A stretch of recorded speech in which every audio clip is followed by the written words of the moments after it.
Yo guys, what is up? 33 and a third RPM here, back to talk about another album today, do another review. Today we are reviewing Canadian Now Jazz Quartet's fourth studio album, Bad Bad Not Good, BadBadNotGood's 2016 release, aptly titled 4.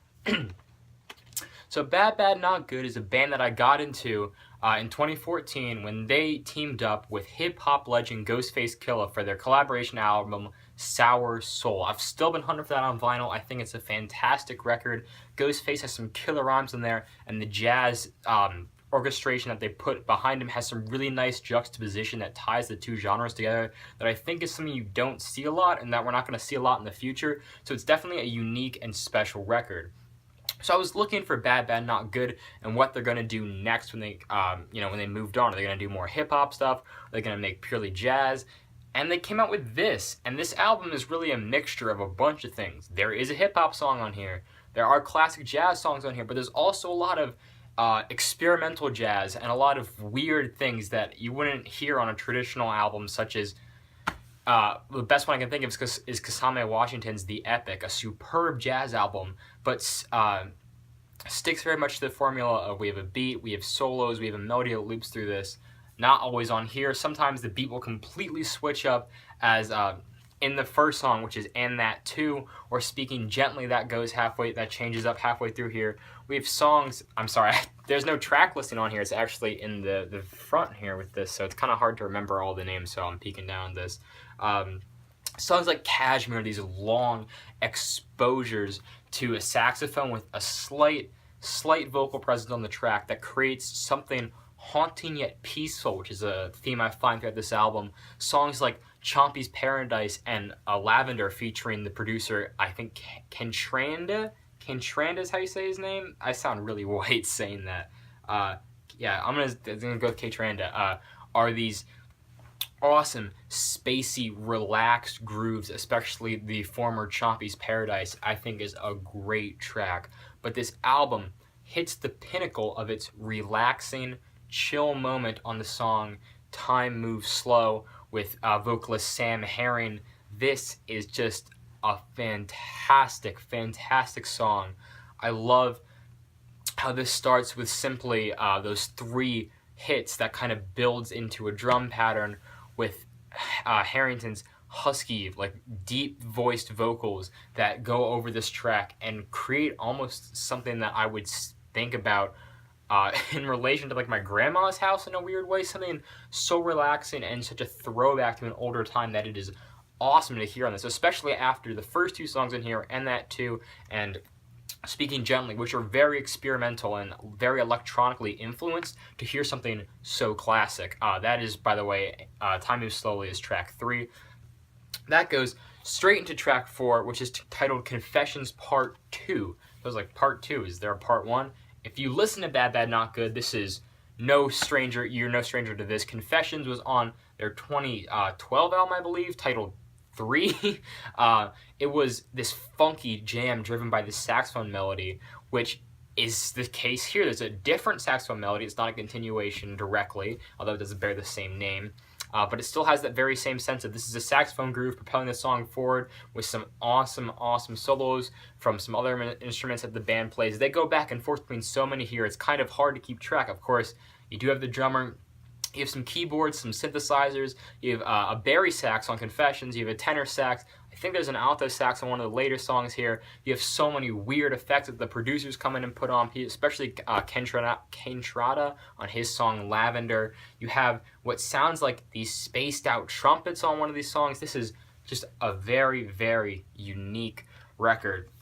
Now, for me, I thought the weirdest but also one of the best moments is the song Hyssops of Love with rapper Mick Jenkins. I've never heard of Mick Jenkins before, and I went into this and I'm like, what is it going to be like? Because so far, there's been 6 songs of pure jazz music. You know, a little bit of electronic influence, a little bit of relaxing traditional jazz, but this is completely different. It harkens back to Sour Soul, except, this is not Ghostface, this is Mick Jenkins, who drops some pretty good bars for someone I've never heard of. I'm definitely going to have to look into his stuff more. But what the Bad Bad Not Good really kills it with again is the instrumentation, which just flows so nicely against Mick Jenkins' tighter style of rapping and his stulted delivery that he does, where he starts repeating words that I cannot say on here over and over again. And it's a great song. It's very it's unique. There's no other song on this album like it. It's the only one that has any resemblance to Sour Soul or any notions of rap music. But it's a cool addition to see that they've not forgotten, you know, that style that they did. And then we have the tracks Bass in Your Eyes, Cashmere, like I mentioned before. The last two tracks are these very long, sultry, exposed tracks that do some awesome things to tie this album up and give it a real closure. And I can't let this album go without mentioning the track right in the middle, 4, called 4, which is this 7-minute long, just all-out traditional jazz fest, which is awesome, with this sax melody that if it's not stuck in your head, then I'll send you some money somehow. Hit me up in the comments about that.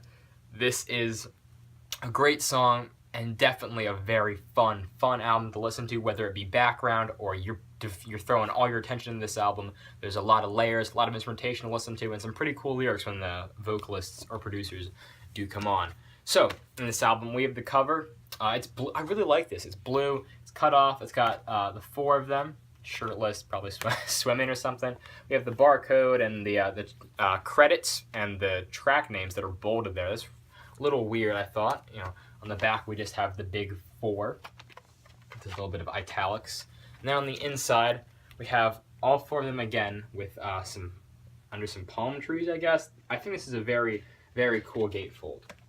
Now, the records I have, I just got the standard edition. I know there's a couple colored presses out there, but this one is just standard black on Innovative Leisure is their label.